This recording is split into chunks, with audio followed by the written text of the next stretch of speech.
امیر ملت، اور اگر میں کہوں بانیے پاکستان تو میں ٹھیک کہوں گا۔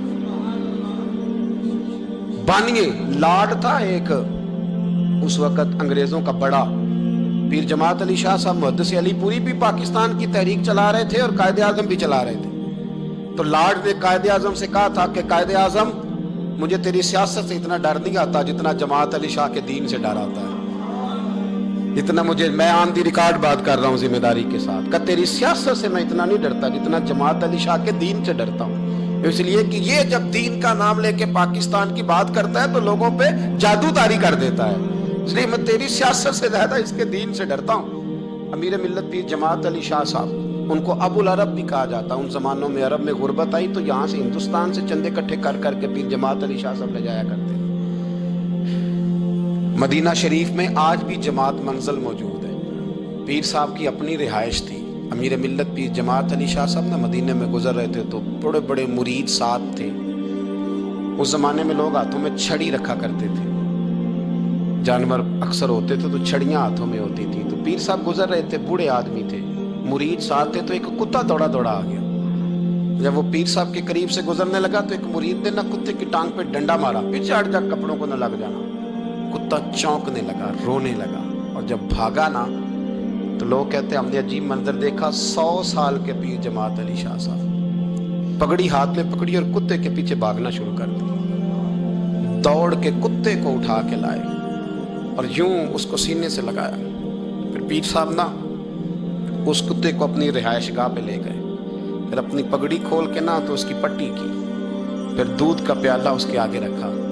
کتے نے دودھ پی لیا تو پیر جماعت علی شاہ صاحب نے ہاتھ باندھے، کہنے لگے مدینے کے کتے، نبی پاک کی بارگاہ میں میری شکایت نہ کر دینا، حضور کی بارگاہ میں شکایت نہ کرنا کہ یا رسول اللہ یہ آتے ہیں حاضری دینے اور ہمیں تکلیف دیتے ہیں، میری شکایت نہ کرنا مصطفیٰ کریم کی بارگاہ میں، میں نے نہیں اسے کہا تھا، اس سے بھول ہو گئی، میں معافی مانگتا ہوں۔ میرے عزیزو، وہاں درد تھا، وہاں سوز تھا، وہاں پیار تھا، وہاں محبت تھی، لیکن ہمارے رویے انسانوں کے حق میں تو کیا، جانوروں کے حق میں سخت سے سخت تر ہوتے جا رہے ہیں۔ ہم نے اپنے شوق سے جانور لڑانے شروع کر دیے، کبوتر اڑانے شروع کر دیے، تباہی پر تباہی کا ماحول ہم فراہم کرتے جا رہے ہیں۔ ان سے پیار کریں،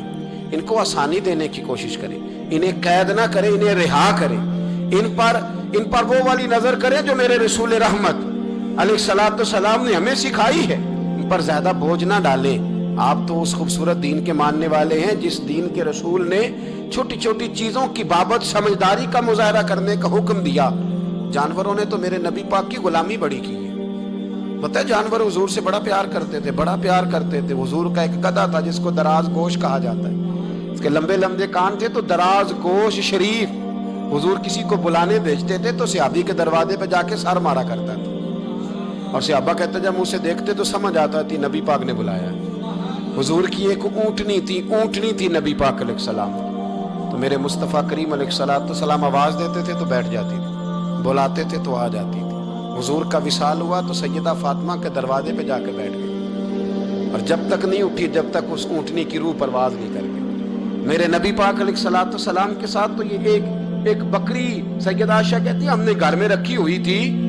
تو وہ بکری اٹھتی بھی تھی، آتی جاتی بھی تھی، کبھی کبھی آواز بھی نکالتی تھی، پر جتنی دیر نبی پاک گھر میں رہتے تھے وہ ادب کے ساتھ چپ رہتی تھی،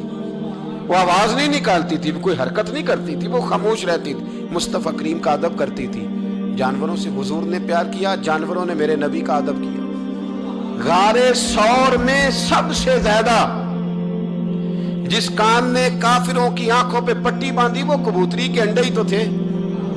وہ کبوتری کے انڈے ہی تو تھے۔ اس نے آ کے جالا،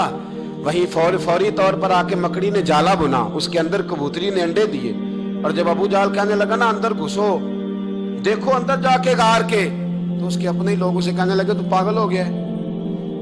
اگر کل یہاں سے کوئی گزرا ہوتا تو یہ جالا جو تھا یہ ٹوٹا ہوا ہوتا، یہ انڈے گرے ہوئے ہوتے، پتہ نہیں کب سے کوئی اندر نہیں گیا، تبھی تو یہاں جالا تنا ہوا ہے مکڑی نے، تبھی تو یہاں انڈے ہیں۔ اور میرے بھائیوں، ان جانوروں نے امداد کی، انہوں نے مدد کی۔ حضرت خالد بن ولید رضی اللہ تعالیٰ عنہ ایک گھوڑے پر سوار تھے، گھوڑے پر